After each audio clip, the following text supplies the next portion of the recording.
Bom dia a todos, Deus abençoe a vida de cada um dos irmãos. Lucas, capítulo 24, e o versículo de número 13 em diante nos diz assim: Naquele mesmo dia, dois deles estavam indo para um povoado chamado Emaús, a 11 quilômetros de Jerusalém. No caminho conversavam a respeito de tudo o que havia acontecido. Enquanto conversava e discutia, o próprio Jesus se aproximou e começou a caminhar com eles, mas os olhos deles foram impedidos de reconhecê-lo. Ele lhes perguntou: sobre o que vocês estão discutindo enquanto caminham? Eles pararam com os rostos entristecidos. Um deles, chamado Cleopas, perguntou-lhe: você é o único visitante em Jerusalém que não sabe das coisas que ali aconteceram nestes dias? Que coisas? Perguntou ele, ou seja, Jesus. O que aconteceu com Jesus de Nazaré? Responderam eles.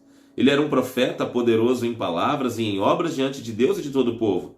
Os chefes dos sacerdotes e as nossas autoridades o entregaram para ser condenado à morte e o crucificaram. E nós esperávamos que era ele que ia trazer a redenção a Israel. E hoje é o terceiro dia desde que tudo isso aconteceu. Algumas das mulheres entre nós nos deram um susto hoje.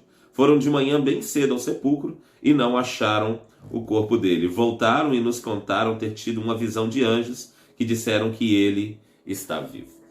Irmãos, eu fico imaginando essa cena, porque olha que coisa interessante. O Senhor passou ali 3 anos e meio ministrando, dizendo que ele haveria de dar a sua vida. Claro, ele foi falando isso mais para o final. Ele haveria de morrer e o sinal seria como Jonas no ventre do peixe, 3 dias e 3 noites no ventre da terra. Ele disse que ninguém toma a sua vida, ele a dá liberalmente. Os discípulos escreveram isso depois, mas é como se essas coisas fossem faladas para os discípulos e eles não conseguissem se atentar para aquilo tudo. Já viu quanto nós hoje somos desconfiados? Se a gente imagina que alguém está falando alguma coisa sobre nós, a gente já fica de orelha em pé pensando assim: o que será que estão falando de mim? Eu confesso, irmãos, que eu acredito que aconteceu com a maioria dessas situações um fechar de olhos da parte do Senhor por um instante. O Senhor permitiu que eles ouvissem tais coisas a ponto de escreverem, mas não se atentarem para quando acontecesse. Ele queria causar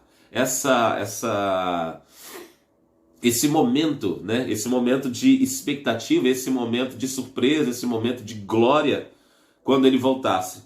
Aconteceu isso com os discípulos no caminho de Emaús, então não acho que seja assim tão exagerado imaginar dessa forma, porque o texto bíblico disse que os olhos deles foram impedidos de reconhecê-lo, versículo de número 16, ou seja, seus olhos estavam fechados. Se os irmãos continuarem lendo à frente, Jesus caminhou com eles, eles conversaram sobre muitas coisas, e quando Jesus fez que ia passar para outro lugar, eles falaram assim: ó Senhor, o sol já se declina, está tarde, venha, fique conosco. Eles foram comer. No partir do pão, quando o Senhor agradeceu, eles perceberam que era Jesus, ou seja, os seus olhos foram abertos. Isso é tão interessante, isso é tão gostoso, irmãos, que já houve momentos de eu fazer pedidos, eu particularmente, fazer alguns pedidos para o Senhor em oração, falar: Senhor, me toca, me conceda isso, me dê um sinal de que é isso. E houve momentos assim que algumas coisas aconteceram e eu não estava percebendo que elas estavam caminhando segundo aquilo que eu havia pedido.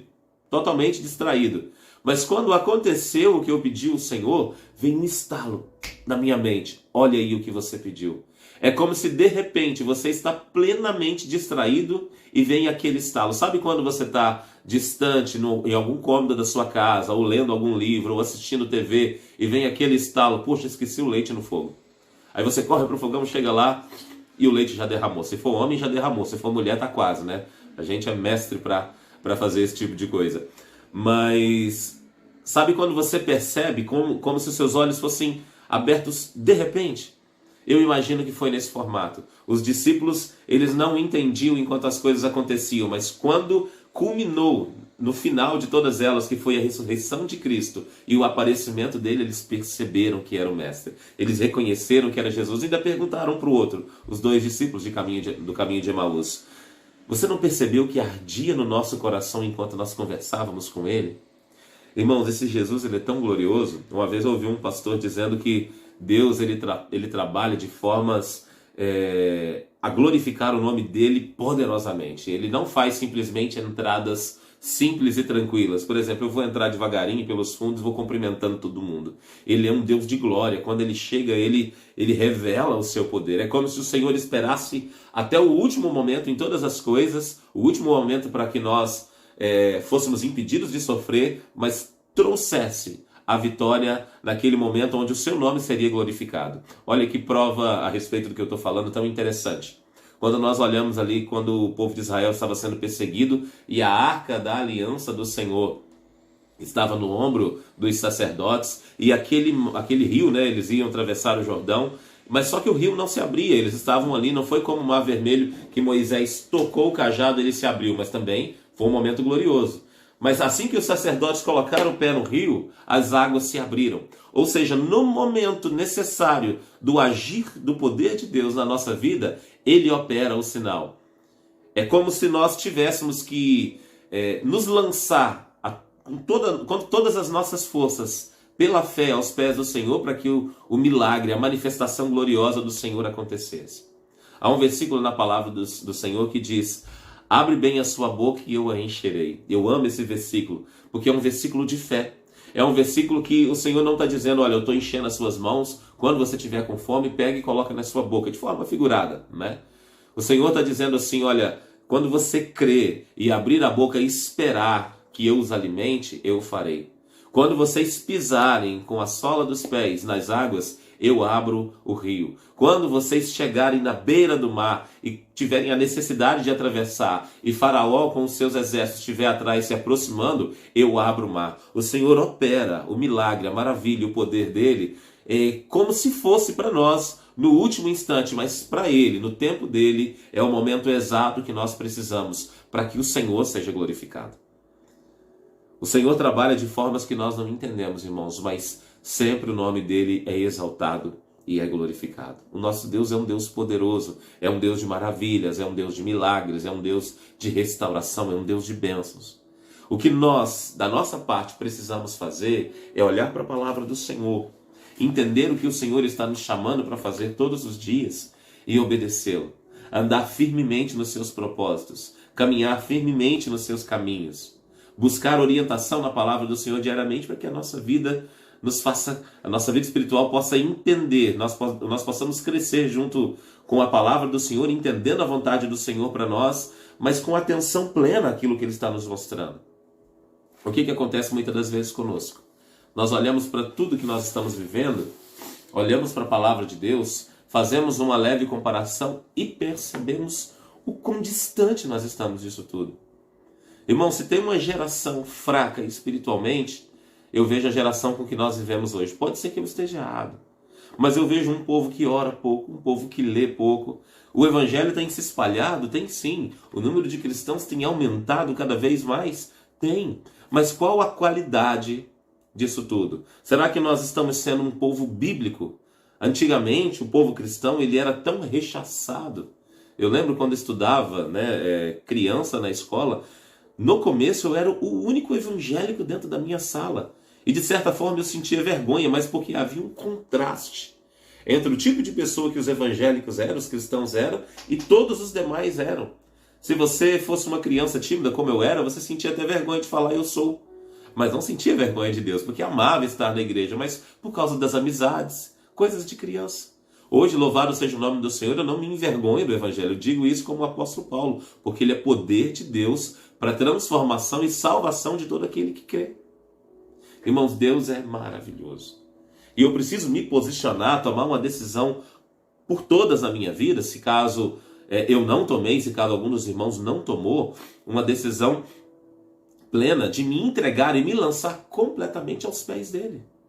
E não me infirmar, não me posicionar em qualquer outro lugar, mas Deus é o meu Redentor, Ele é o meu Salvador, Jesus é o meu Senhor, acima de todas as coisas, né?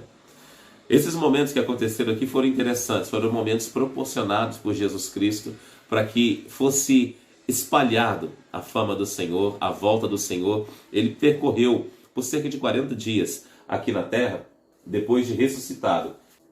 Isso é tão interessante que o Senhor ele queria que fosse espalhado a fama da sua ressurreição entre os discípulos. E foi o que aconteceu, né? Eu e você não tivemos contato com Jesus Cristo. diretamente, os discípulos tiveram. Nós não vimos Jesus depois ressurreto, ele não apareceu. A maioria de nós não viu anjos, alguns podem ter até visto. Se o Senhor quiser aparecer para qualquer um de nós, ele não tem que pedir permissão para ninguém. E se eu, como pastor, falar assim, eu não creio que Jesus apareça para nós hoje, irmãos, quem sou eu para segurar Jesus, quiser revelar na vida de qualquer um dos irmãos que estão aqui? Se ele quiser fazer, ele faz. Mas a maioria de nós não o viu, né? Talvez todos aqui, ninguém teve uma revelação direta vendo Jesus Cristo. Porém, nós cremos que ele existe. Nós cremos que ele morreu há 2000 anos atrás em nosso lugar, para nos salvar. E nós cremos sem ter visto. A palavra do Senhor diz, bem-aventurado aquele que não viu e creu. E nós estamos aqui hoje aprendendo a palavra do Senhor, crendo que ele existe e esperando a salvação eterna dele.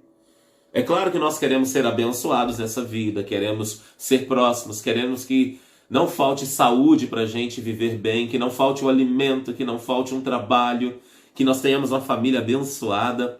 Mas o apóstolo Paulo diz, se eu esperar Cristo somente nesta vida, eu sou o mais miserável de todos os homens. Por que Paulo dizia isso? Porque ele estava falando a respeito da ressurreição pela carta que ele estava enviando. Ele dizia, olha, se nós crermos que não existe ressurreição dos mortos, nós não cremos que Jesus ressuscitou. E se Jesus não ressuscitou, nós também não iremos ressuscitar, porque ele é a primícia da ressurreição. E se não há ressurreição dos mortos, nós estamos pregando Cristo em vão, ou estamos esperando a bênção dele só nessa vida. Ou seja, eu estou buscando Deus para que eu tenha uma vida abençoada aqui. Irmãos, isso não faz muito sentido, né? Nós cremos que o Senhor vai vir e buscar a igreja dele, da qual eu e você fazemos parte, e nos levar para morar eternamente com ele. Então nós esperamos Cristo nessa vida, sim. Precisamos da bênção dele nessa vida, sim. Mas o que nós mais esperamos é o que vem no pós-vida. É o que vem depois. Estava lendo essa manhã aqui em Isaías a respeito da morte. Algo que consola o nosso coração dentro de algumas coisas que nós vamos aprendendo dia a dia, né? E principalmente quando nós perdemos pessoas queridas do nosso lado, como foi quando nós perdemos, por exemplo, o pastor Jonas e a sua família. Muitos irmãos devem ter conhecido uma família maravilhosa, uma família abençoada, que todos nós sentimos. Mas olha o que o Senhor fala aqui em Isaías capítulo 57. O justo perece e ninguém pondera isso em seu coração. Homens piedosos são tirados e ninguém entende que os justos são tirados para serem poupados do mal. Aqueles que andam retamente entrarão na paz, acharão descanso na morte. Mas vocês, aproximem-se, vocês, filhos. Vocês aproximem. O Senhor está nos chamando, nós que estamos aqui, né, a nos aproximar dele. Mas muitas das vezes é como se o Senhor, eu até anotei aqui, como se o Senhor estivesse promovendo o justo. Retirou o justo da terra, os que ficam sofrem. Olha para aqueles que saem e falam, coitados, como sofreram, irmãos. A palavra do Senhor diz que a nossa vida, ela não consiste em tudo que nós vivemos aqui, consiste mais na eternidade. Aqui é só a ponta do iceberg, onde todo o seu bojo está debaixo das águas. Ou seja, a nossa vida eterna, ela é o nosso maior alvo, deve ser o nosso maior alvo. Então, quando eu e você nos santificamos, ou quando alguém dessa vida que nós amamos muito parte de repente, mas estavam com o Senhor, irmãos, essa é a maior promoção. Eu não posso viver a minha vida espiritual esperando Jesus e as bênçãos do Senhor somente aqui. Por isso eu vivo pensando na eternidade. Amém? Que Deus abençoe poderosamente a minha e a sua vida. E aquilo que eu não consegui ministrar, que o Senhor possa manifestar no coração de cada um dos irmãos, nos ensinando para que nós venhamos crescer mais e mais na presença do Senhor. Amém, meus queridos? Que Deus abençoe a todos em nome do Senhor Jesus, a graça do nosso Deus, e vamos juntos trabalhar, anunciar, pregar, compartilhar, para que o mundo conheça o Senhor Jesus Cristo e conheça a palavra de Deus, e vamos levar isso com muito zelo, com muita alegria, com muita entrega, em nome de Jesus.